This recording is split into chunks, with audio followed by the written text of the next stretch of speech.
to be comprehensive, I mean, there's so much to talk about, and I'm sure we want to cover other stuff in the short time we have together. But you think about collection of grants or the repayment of loans. I'm not exactly sure how this is going to shake out exactly, but Linda McMahon and I have had conversations. I've also spoken publicly about this. You could take that and move it to Treasury, right? Reorganizing some of this. Okay. The Department of Education, some of this was workforce training. A tiny sliver of its budget was about workforce training and education.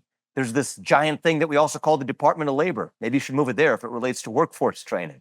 So there are ample ways to be able to dismantle an institution that just as a matter of that bureaucracy, it shouldn't exist.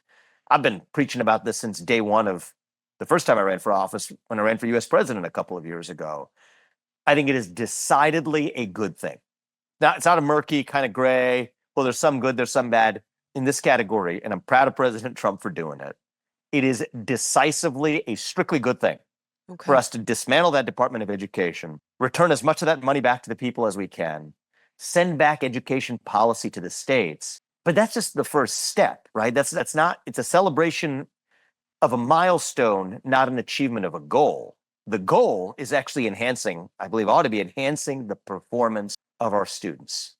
Right now, fact of the matter is we're not doing great. 75% of eighth graders are not proficient in math.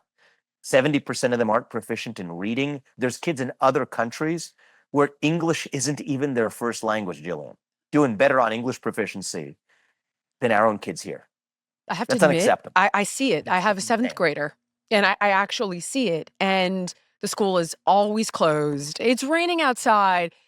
There's fire. Oh my God, spring break's 2 weeks now, by the way, right? Madness. They're never in school. Again, today, a half day. They're never in school. Because of a parent teacher. They have missed 22 days, my kids, from school since January till now. 22 days with no plan to make it up. Why is Valentine's Day now a holiday for K through 6? Like, why are there 2 weeks of spring break? It doesn't make sense. By the way, and when they're in school, so many students, you get on average 60 text message notifications or 60 telephone notifications over the course of your day. So even the quality of the time that people are in school is impeded by, in that case, I would say get the cell phones out of the schools, 100%. Which is what I favor doing and I'm going to do here in Ohio. But it's a long way of saying, to take a step back, it's great to talk about the milestone that was achieved as you and I are having this conversation of dismantling a federal bureaucracy.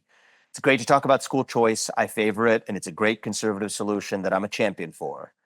But we're also going to have to talk about actually enhancing the achievement of students who go through all schools, including our public schools. And the fact that we are where we are right now is, I think, a scathing indictment of policymakers in both parties. And what I'm hoping to do in the state of Ohio is to roll up my sleeves, get into the curriculum, get into merit-based outcomes, developing healthier outcomes for students in every possible respect. That's what I want. Academic health, civic health, mental health, physical health, in every domain. Healthier, more fully, ultimately formed students who graduate from high school. That's what I want out of our system. Those are our true metrics of success. And that's what the states are ultimately going to have to step up and deliver. And I do see, something of a leadership vacuum there that we're going to have to fill. You're addressing next steps of like, okay, yeah, we've got this problem. We're going to attack the problem. But in all fairness, I'm not hearing a lot of talk about next steps, which allows for a huge amount of criticism. In other words, you're suggesting I'm here talking to you, Jillian. Well, this is what I'm hoping. We're chatting about next steps right here. You are. Yeah. You are. Which is where I think that in the next 2 years, we're going to see this go one way or another. And you are, which is really important. And I've seen you do it with things like immigration as well. Whereas at the moment, it's like we're cutting, we're slashing, we're burning, we're doing X, Y, Z. But I kind of wonder, which is ultimately going to lead me to the DOGE question, if we had this game plan before announcing or dismantling the Department of Education, and it was flushed out to the degree of we're moving this over to labor, that's going over to the Treasury, we're going to cover this base here, here, and here. Everybody got it? Problem solved. Holes are plugged. Now we're going to dismantle this thing. I wonder if it wouldn't feel to people or allow so much criticism of fire, ready, aim. And So, go, yeah, I'll go. give Yes, you some please. commentary on that because I think there's the truth of the substance of it. I mean, I've had personal conversations with Linda McMahon in the weeks leading up to this, laying out, she's the Secretary of Education, laying out my perspectives on exactly how that piping and plumbing would work. It was clear to me that she had thought about this in a deep way as well. And certainly speaking for my own part, I believe others too have laid out different plans of different ways the actual mechanics of taking this apart could work. I almost think there's a good part to your point, Jillian, but I almost think it's actually even in that next step after that, right? So if that's step two.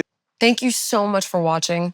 If you enjoyed the podcast, please like, comment, subscribe, and share. And make sure to let me know what guests you want to see on in the future.